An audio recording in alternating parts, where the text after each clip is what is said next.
प्रभावित हो जाएगा।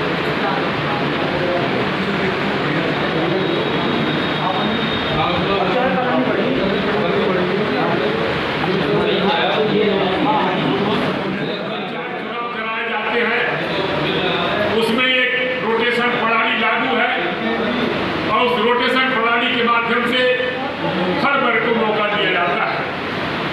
लेकिन लोकसभा और विधानसभा में यह मौका पिछले कई दशकों से, जब से ये विधानसभा और लोकसभा आरक्षित हुई है, तब से आज तक नहीं दिया गया है।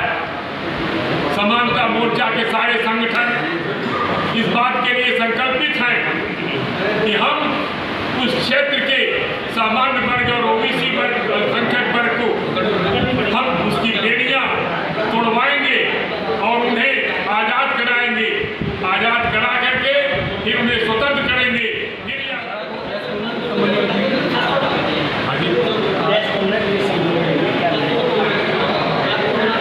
यह एक आंदोलन है, आरक्षण मुक्त भारत, योग्यता युक्त भारत, समानता युक्त भारत। पूरे देश में यह आंदोलन चलाया जा रहा है, जिसका एक प्रमुख केंद्र राष्ट्रीय सवर्ण दल अलीगढ़ में है। इसके माध्यम से हम उत्तर प्रदेश की 5वीं विचार गोष्ठी यहाँ कर रहे हैं।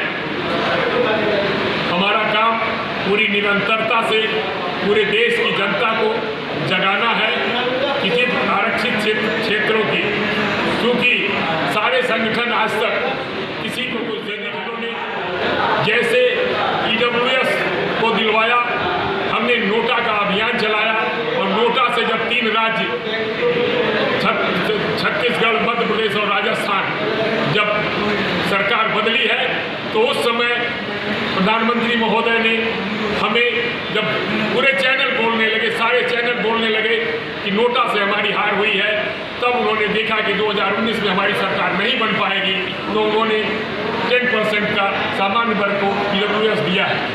ठीक उसी तरीके से अगर हमें आरक्षण मुक्त भारत बनाना है, तो उसकी पहली सीढ़ी है कि हम आरक्षित सीटों के सामान्य वर्ग, ओबीसी वर्ग और अल्पसंख्यक वर्ग को आजाद करें।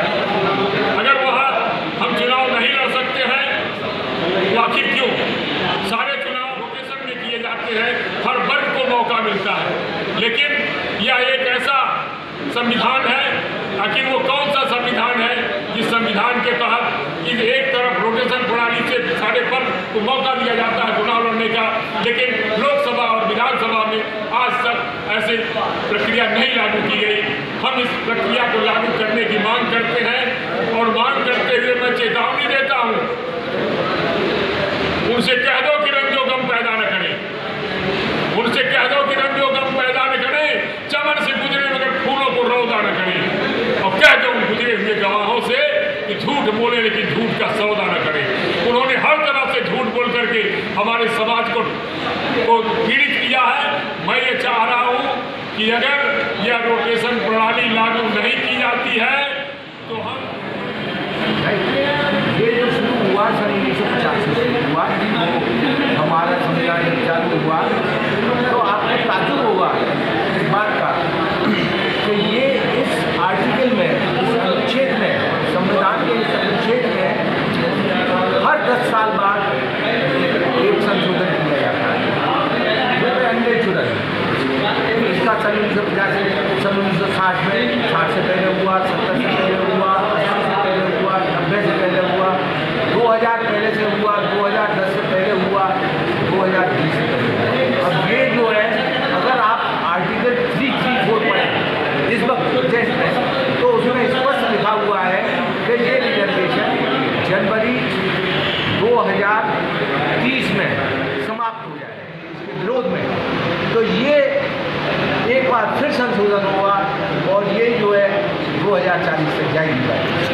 तो इस प्रकार जो संशोधन हो रहे हैं 7-8 बार एक ही आर्टिकल में, ये अननेचुरल, ये नेचुरल जस्टिस के विपरीत है। हम लोगों को जो पूरी भारत की जनसंख्या है और उसके जो सभी सदस्य हैं उन लोगों को समझाना है कि जो आरक्षण है ये केवल क्रीमी लेयर तक रह गया। और यही बात सुप्रीम कोर्ट ने कही है, यही बात हम लोग कहते हैं कि ये आरक्षण जो है ना, कोई समानता का कोई आधार नहीं है।